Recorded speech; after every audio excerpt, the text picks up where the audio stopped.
nosso irmão Francisco Hortolã, da cidade de Fernandópolis, e ele é um dos fundadores da comunidade espírita cristã Esperança, e nesse momento ele vai nos levar a refletir sobre o tema perdão e auto-perdão.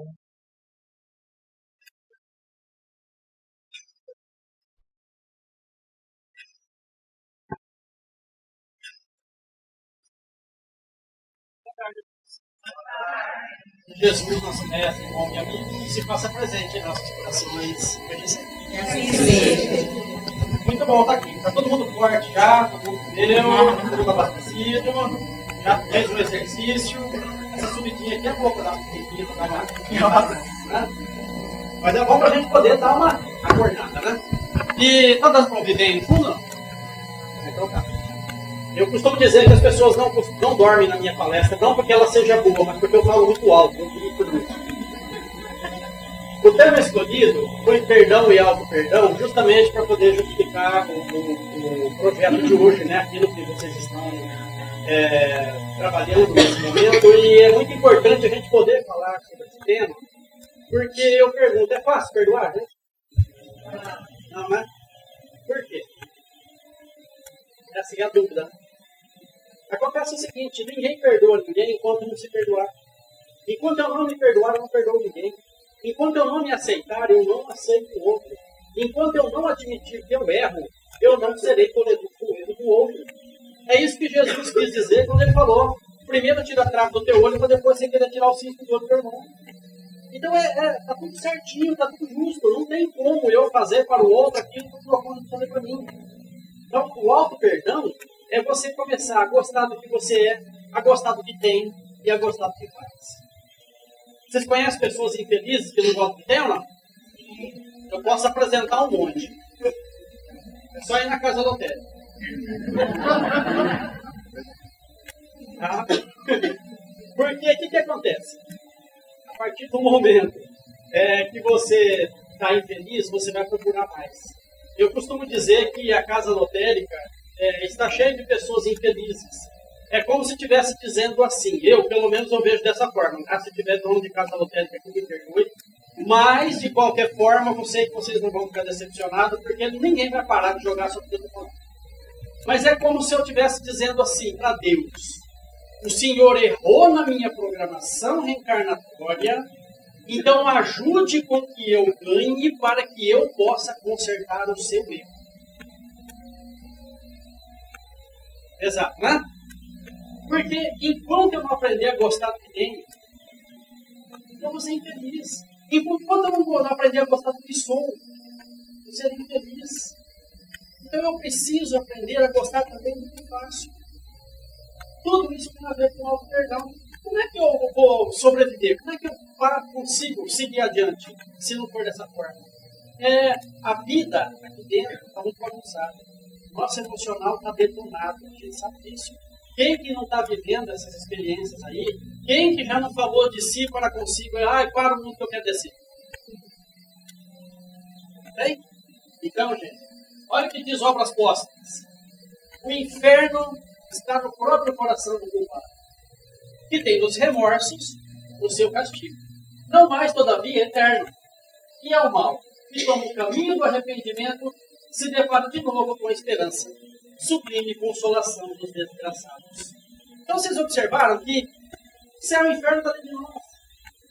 A gente sabe disso. Mas eu preciso interiorizar isso. A gente fala, mas céu e inferno está dentro da gente.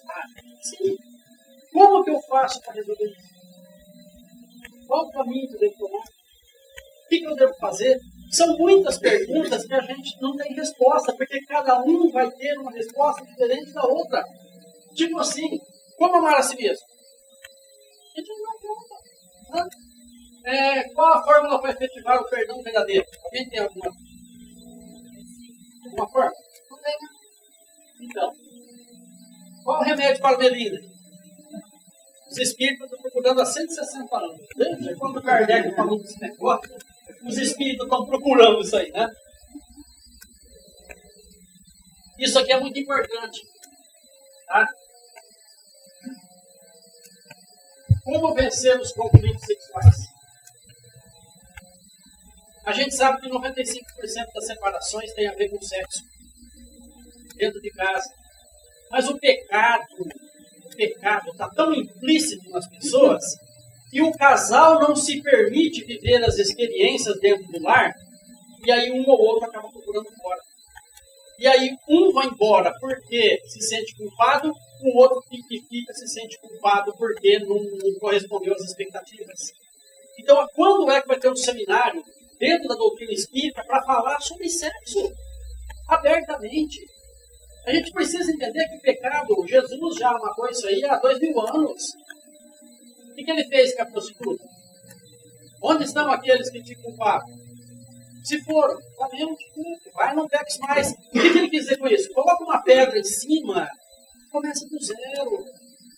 Todas as noites nós temos essa oportunidade, a partir do momento que eu acordo pela manhã. É uma nova oportunidade para poder mudar, repensar minha vida, fazer diferente. Por que nós temos tanto medo de fazer diferente? Por que a gente se preocupa tanto com o julgamento das pessoas? Por que eu me preocupo tanto com o que o outro pensa de mim? Sabe? É a hora da gente tomar a decisão e falar assim, olha, eu sou o responsável por mim. Eu vou fazer o que eu acho que deve estar boa. Ah, mas e se eu errar? Deus abençoe o teu erro. Jesus falou, mais vale um culpado que se arrepende do que 99 justos. Tá? Quem são os 99 justos? Os covardes. Aquele que bate no peito e fala, eu nunca errei. Mas tentou fazer alguma coisa? Experimentou? Ou pegou o seu talento e enterrou? Foi o que ele fez, ele enterrou o talento. Aí ele, claro, não vai errar. Agora, quem tenta, erra. E quem erra, até os espíritos, só cacete. A gente fala, eu não errei, me mantive bem até agora, então eu posso sentar em cima do meu rabinho, ó.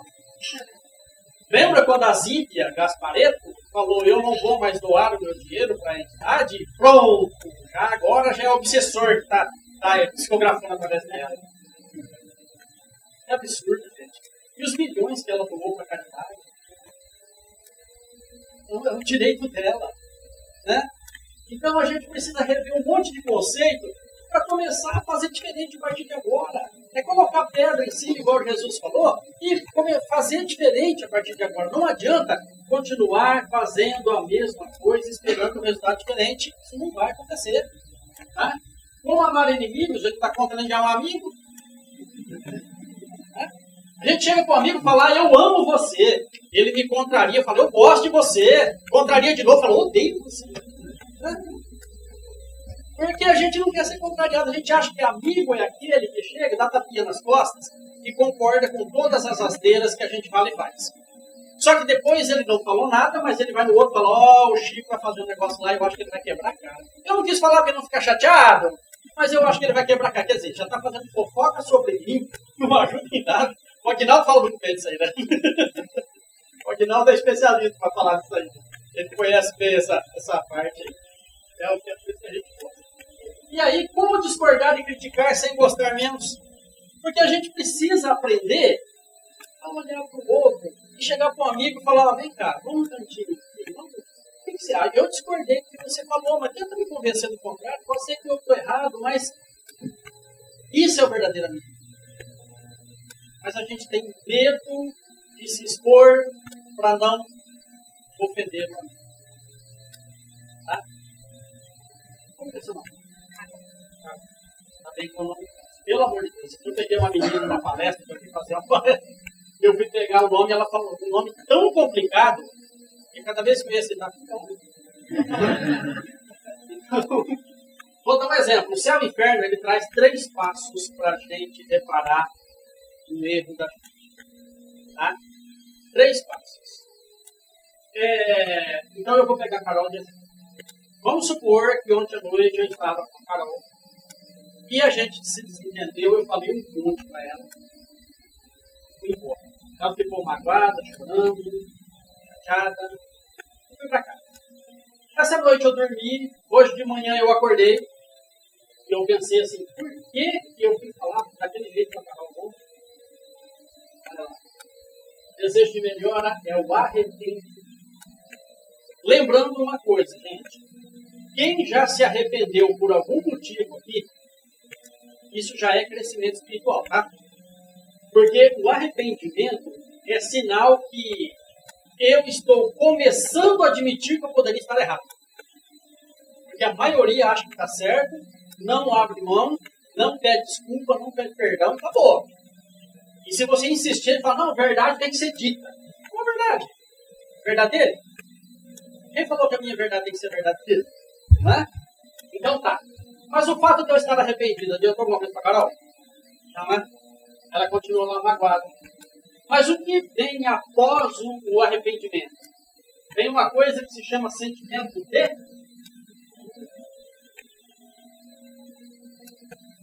Exatamente, sentimento de culpa. Mas o fato de eu estar arrependido e me sentindo culpado, adiantou alguma coisa para Carol? Não. Ela continua chateada comigo. O que eu tenho que fazer para reparar o meu erro com ela? Perdão, me desculpa. E por que nós temos tanto medo de pedir desculpa? Medo da resposta, da reação do outro. Vamos simular uma situação então. Pois eu acho que eu vou mais do que é. Mas vamos simular uma situação aqui.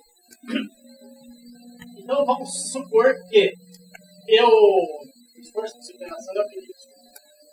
Então vamos supor que eu chego com a Carol, eu quero seguir o exemplo da doutrina espírita e reparar o meu erro. Tá? Então eu chego para ela e falo, ó, Carol, eu estou arrependido, eu estou me sentindo culpado, você me perdoa por eu ter falado daquele jeito que você ontem. Então eu fui sincero, estou tentando reparar meu erro. Mas vamos supor que ela não esteja preparada para o meu pedido de desculpa. Qual pode ser a reação dela? Ela pode falar, agora você me pediu desculpa, quando você me humilhou na frente de todo mundo lá, você não pensou nisso? E se eu não estiver preparado para essa resposta, eu vou acionar o mecanismo de defesa, que é o orgulho, é não querer ser julgado, e eu vou contra-atacar. Você quer saber de uma coisa? Eu já vim aqui, já me humilhei, pedi desculpa, se você quiser aceitar, aceita, se não quiser, problema dele. E saiu eu chateado com ela. Quer dizer, que adiantou eu estar arrependido, tá? E me sentindo culpado ali, ó. Não adiantou nada. Então, qual deveria ser o procedimento correto? Eu chegar, falar que eu estou arrependido, me sentindo culpado e pedir perdão com sinceridade, ok? Se ela não me perdoar, a partir de agora o problema é dela, não é meu. Porque todos nós temos o direito de errar, mas nós temos a obrigação de reparar o nosso erro. Tá? Então, se ela não me perdoar, a partir de agora o problema é dela. Eu tenho que virar as costas e sair de perto em paz, independente da resposta dela. Ah, mas eu vou perder uma amizade. Então, é o preço que eu vou pagar por ter sido rigoroso. Tá? Mas qual é a lição boa que eu tiro de tudo isso? A próxima vez eu vou tomar cuidado com a maneira que eu vou falar com os outros para não perder mais ninguém. Tá? Porque se eu ficar somente nos dois primeiros lá, tirando aqui ó, o esforço de superação com o pedido de desculpa, eu vou gerar uma coisa que se chama remorso. O que é? Os arrependidos que nada fazem para se desculpar. Querer melhorar, sentir-se culpado e nada fazer é muito bom. Eu vou passar um pouquinho aqui que eu achei que eu tinha tirado ele, mas é pequenininho. Eu só quero saber, perguntar para vocês depois com quem vocês se identificam. Sejam sinceros. 90% é com a mulher, tá? A mãe da criança. Mas tudo bem. Vamos lá. Tem gente melhor que eu.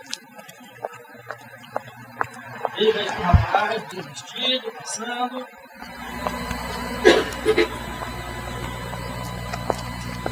Vamos lá para a mulher da criança.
Maman, regarde.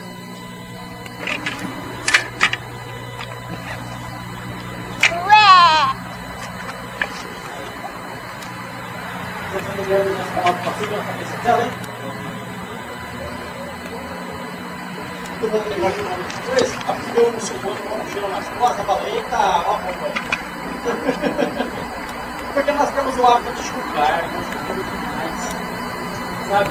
O modo, a maneira do outro ser é o problema dele. O nosso sofrimento é porque nós queremos que o outro faça do jeito que eu acho que é certo. E aí, se a gente vê, fulano tem o cabelo comprido, fulano usa piercing, fulano tem tatuagem, fulano é homossexual, e aí é um problema que cada um tem o direito de viver do jeito que acha que deve. A nossa obrigação é respeitar o outro como ele é, sem julgar. Porque nós sempre sofremos porque nós queremos controlar tudo. Nós temos essa mania controladora de querer controlar tudo. E a partir do momento em que eu não consigo que o outro faça o que eu acho que é certo, eu sofro.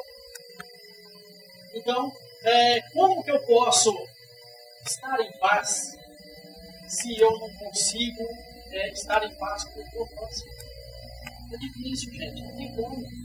Olha lá, se eu me deixar levar pela culpa, eu fixo minha mente no erro e não na reparação. Nós falamos de auto-perdão e de perdão e vamos falar de paciência também. Vocês, é o meu tema, né? Vocês assistiram aquele filme Noé em Nova York? É uma comédia, tá?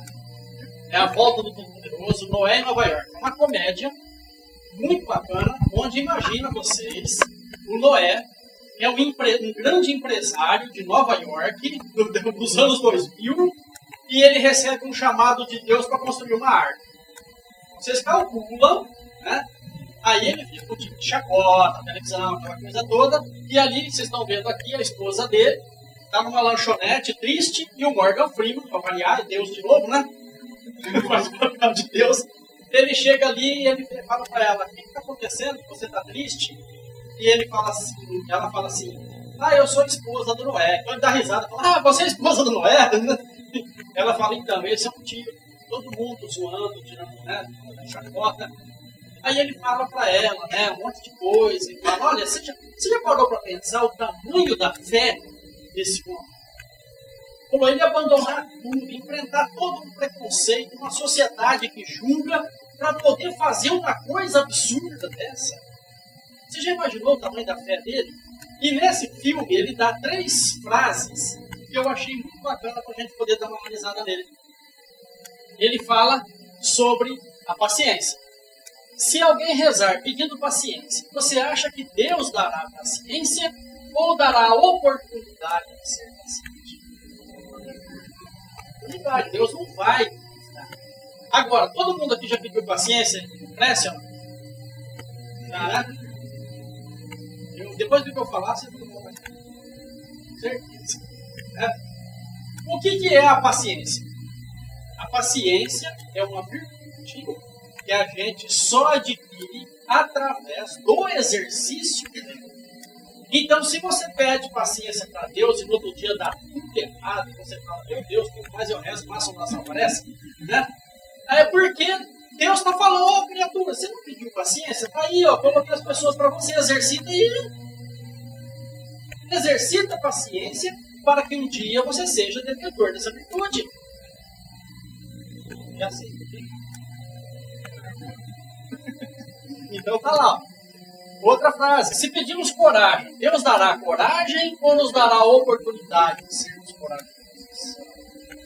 Então, e também, se alguém pede que a família seja mais unida, acha que Deus une a família com amor e alegria ou dará a eles a oportunidade de se amar?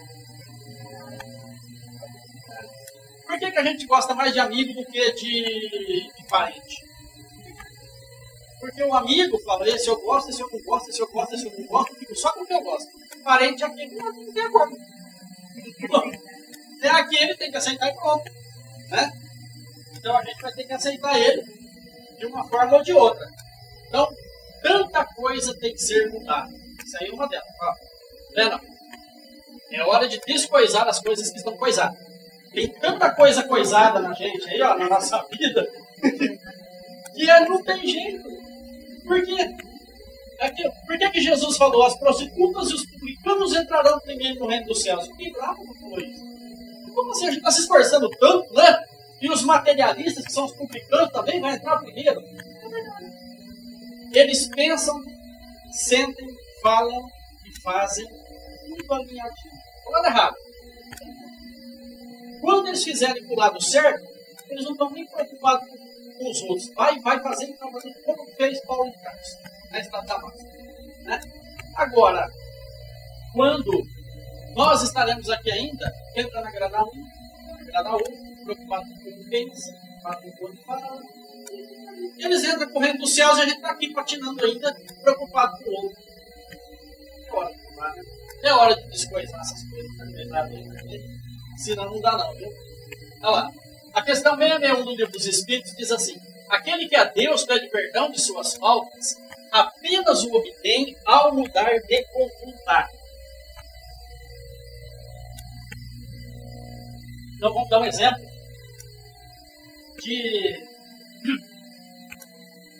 de manhã. A pessoa vai lá, põe o relógio para despertar e vai, soneca em cima do soneca.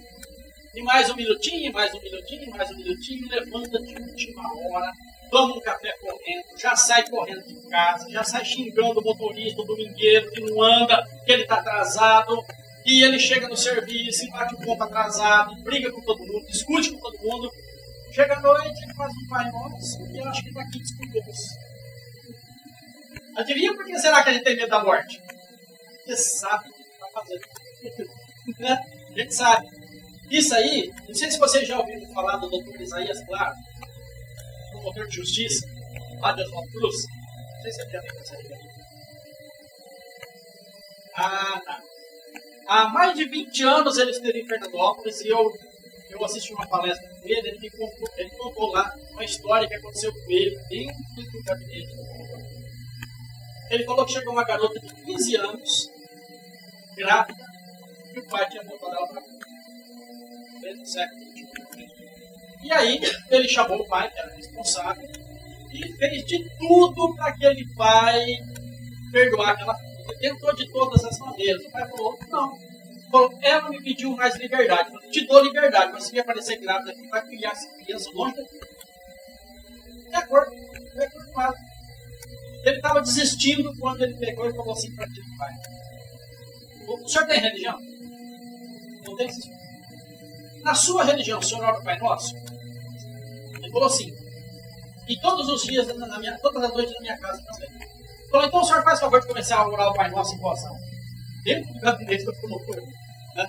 E ele começou, Pai Nosso que estás no céu. Quando ele chegou naquela parte, perdoai as nossas ofensas, assim como nós perdoamos. Ele falou, como que o senhor tem capacidade de pedir perdão das suas ofensas para Deus, quando o senhor não consegue nem perdoar a sua própria filha? Falou, eu espero que o senhor engasgue cada vez que o senhor chegar nessa parte do Pai Nosso, que o senhor está dispensado, pode ir embora. Passou algum tempo, teve outra audiência, voltou lá, e a menina falou, não, meu pai me chamou de volta, eu não posso criar criança em casa, né? Tá tudo bem, tá? Ele falou, tá tudo bem, tudo resolvido, tudo ok, então? Tá, ok. Eu posso arquivar? Pode. Diz que quando a menina foi saindo, fala pro teu pai que ele tá liberado para rezar o Pai Nosso. Não vai engasgar mais. Então é isso. A gente tem que parar com esse negócio de achar que, né, que a gente vai aqui com Deus só porque a gente fez uma oração de Pai Nosso. O rapaz falou aqui antes de mim aqui também sobre o Pai Nosso. Ele falou, eu não gosto do Pai Nosso decorado, né? É verdade. Tem um amigo nosso, uma amiga nossa lá. Eu tenho um estudo online todo domingo às 18h30. É sobre reforma interior. Aliás, está aberto. Você me passa o WhatsApp que eu vou no link 10 mil horas. E é interessante que ela participe e ela contou que o pai é espírita e a mãe é católica. E a mãe obriga o pai nos terços. E aí o que acontece? Que é tio dela, no caso. Aí diz que ele vai nos terços, e na hora que chega nas 10 Ave Maria, Ele pega e faz a primeira Ave Maria, depois ele começa, como eu já disse. Aí a mulher disse, falou, mas o santo já entendeu, já fez a primeira vez, ele já entendeu o que eu falei. Não precisa ficar repetindo. E o dia que eu contei essa história para o grupo, ela estava presente lá, ela se manifestou lá, abriu a câmera dela, ela falou, tô aqui, tô... Legal, eu tô falando do que eu disse. Então é isso, a gente precisa entender o que nós vamos fazer com isso. Quanta coisa coisada que precisa ser descoisada, né? Que a gente precisa fazer. Então, gente, o espiritismo, ele é maravilhoso. Só que para quem tem mente aberta. Não se iluda que tem gente querendo transformar o espiritismo em religião. Pelo amor de Deus. Doutrina espírita é a filosofia relatando os fatos, a ciência provando os fatos e Jesus como guia e modelo. Se transformar em religião já fica doido. Tem espírita que fica doido. Só se a gente chegar assim, olha, e aí, você teve um problema de saúde lá, tal, melhorou? Não, vixe, eu tô melhor, tô pronto para outra pessoa. Aí não fala assim não. Nós temos tanta coisa para resgatar nessa encadernação aqui. Então, ó, não vai dar conta nessa. Então, quanto mais problema vier nessa e eu resolver, menos endividado eu chego do outro lado. Eu falei, eu estou cansado de chegar do lado de lá e cair naquela lama, sabe? O André Luiz lá, vai cair de ponta cabeça. Eu falei, pelo menos dessa vez eu queria cair com o nariz para fora. Né? Pelo menos dessa vez. Porque, meu Deus, como é complicado. Olha lá. Eurípides com essa música dizendo: vem um dia que ao culpado, cansado de sofrer, com orgulho afinal abatido, Deus abre os braços para receber um filho pródigo.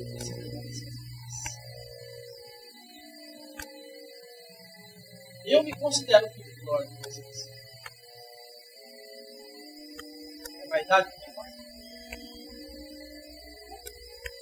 Filho pródigo é filho problema. Né?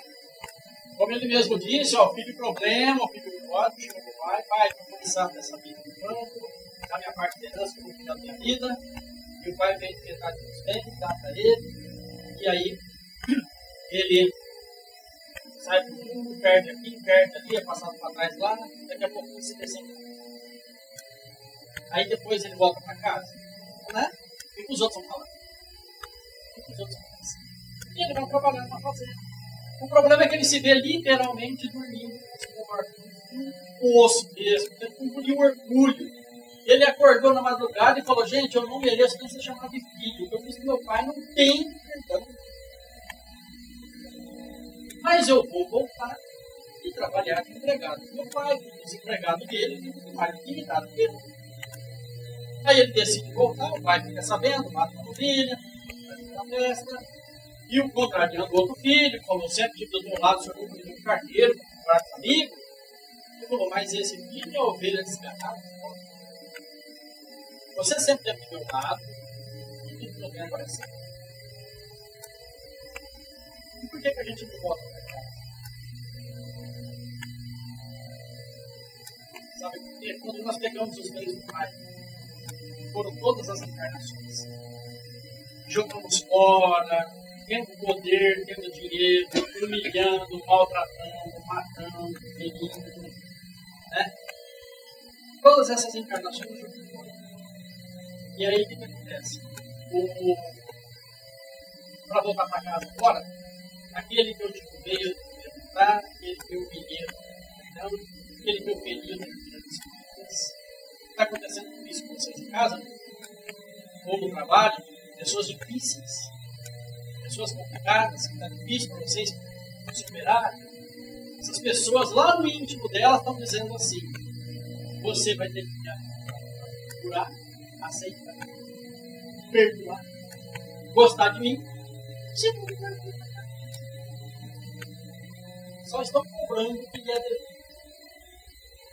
Então, nosso tema também resiliência, e a resiliência é praticamente a alteridade.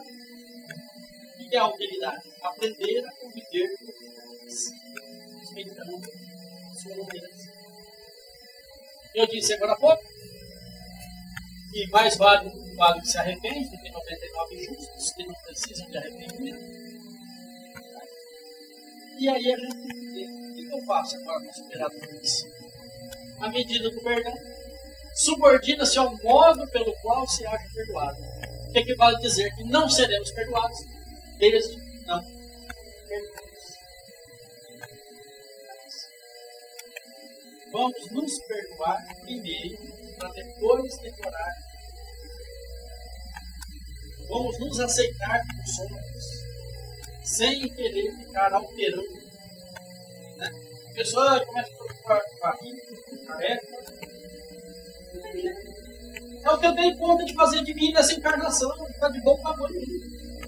Eu acho que minha feiura ainda tem muito a ver com a beneficência de Deus do que propriamente o meu merecimento, pelo que a gente já aprontou no passado. Então essa é a nossa história. Vamos aprender a fazer diferente para que o resultado seja. Foi isso que Chico Xavier falou. Porque fazer sempre a mesma coisa, esperando o resultado diferente, isso não vai acontecer. Jesus nos abençoe.